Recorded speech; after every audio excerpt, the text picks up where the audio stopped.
This is Fantasy Football Today from CBSSports.com. When you are searching for receivers and for tight ends, one stat you should keep an eye on is targets. And we're going to look at the most targeted players in fantasy football. We have 10 to show you now. Here are the first 10. The top 10 most targeted players.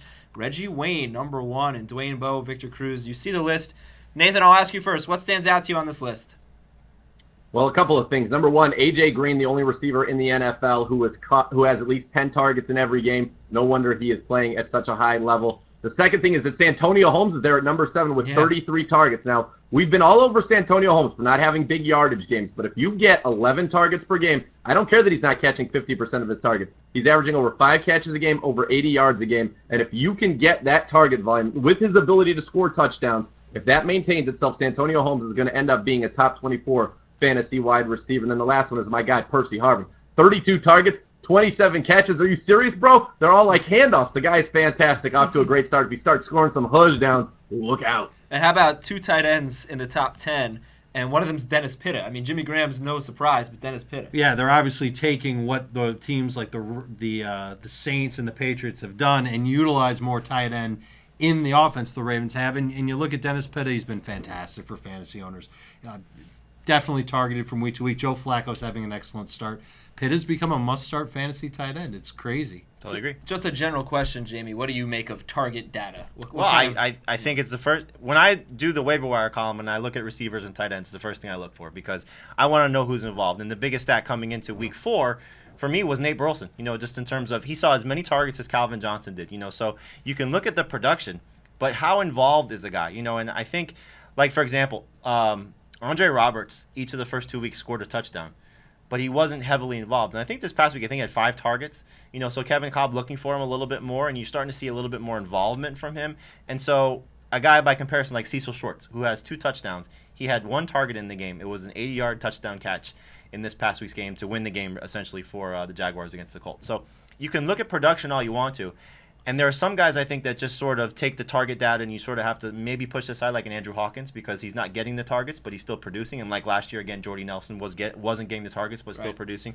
You want to find guys that are involved. And I think anytime you could have someone like Nathan said, Santonio Holmes may not be putting up the consistent production week to week, but it's continuing that Mark Sanchez because Stephen Hill can't stay healthy and Dustin Keller can't get on the field and Jeremy Curley is really inconsistent and Sean Green is Sean Green. You're getting, Santonio Holmes really as the primary weapon for this Jets offense right now, and he's getting you, especially PPR leagues, but he's getting you the type of production you need. I'm surprised one guy was on his list, and I'm curious where he falls, is Michael Crabtree because he's in the top 30. Not in the top 20 though. We'll pull up 11 through 20 here. Okay, yeah, I'm surprised because he had 6 catches this past week. He's doing a very good job of producing with his targets. Nathan, you might know the data off the top of your head, but 19 catches on 24 targets. Right, so he's coming through. In standard formats, I don't know if I'd start Michael Crabtree in a league where you start 2 receivers because he's really just a possession guy. You look at his numbers last week, 6 for 40. But in PPR leagues, he's seeing, if it's 24 targets, he's seeing 8 targets a game, so on average, and he's coming through with the majority of them. Okay, let's take a look at 11 through 20 now on the most targeted list. Calvin Johnson, you're going to see there. Dave, what stands out to you on this list? Well, I see Brian Hartline with 29 targets and only 13 catches, and I think that's kind of funny looking, and Hartline really shouldn't belong on a list that's got Demaryius Thomas and Antonio Brown and Brandon Marshall and Calvin Johnson on the list. How about Donnie Avery with 27 targets? He continues to be a factor for the Colts. And now that Austin Collie is done for the year, I can't imagine his playing time is going to slow down at all. That's a guy who I think could step up and be very helpful for fantasy owners.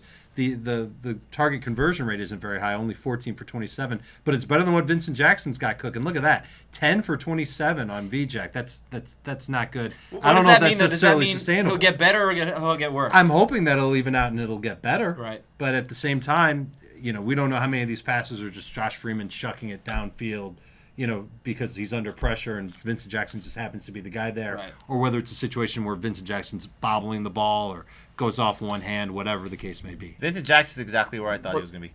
Bad game, good game, bad game. I think it'll be. He's been that way for years. Yeah, but really except has. Again, when he was good, it was a 3-touchdown game, a 2-touchdown game. Those aren't going to happen with the Bucs. See, the difference is, and it's you can't just look at just the target numbers. And what I do in the tricks of the trends is I try to go into the numbers and break down things like yards per target, points per target, target conversion rate to really understand receivers. And one of the reasons that I wasn't so high on Vincent Jackson coming over is this is a guy who was always off the charts in efficiency in San Diego, over 10 yards a target, 18 yards a catch, over 1.5 points per target as well in terms of production at the end of the day. You can't maintain that when you go to Josh Freeman in a run-heavy offense. Now, I know he's getting targets, but it's just a completely different flow and utilization. And so we're seeing him struggle, 10 to 27. That's horrendous. He's below 10 yards per target as well. And now you see two bad games, one good game. So I think he's good this week against Washington because they can't stop anybody. But Vincent Jackson won't be consistent. And to speak about, efficiency, Brandon Marshall, Calvin Johnson, both 31 targets. Calvin Johnson has 24 catches, 369 yards, and a touchdown. Brandon Marshall, 16 catches, only 214 yards. So it's not just how many looks you're getting, it's what you're doing with them. And that's what separates a guy like Calvin Johnson right now from a guy like Brandon Marshall, just his ability, despite being double-teamed every play, to be catching, at this point, nearly 75% of his targets and just being a flat-out stud. Coming into week 4, the guy who just shut down Vincent Jackson, Brandon Carr, going to shut down Brandon Marshall this week. There you go. The last guy I want to spotlight here is number 17 in targets, Deshaun Jackson.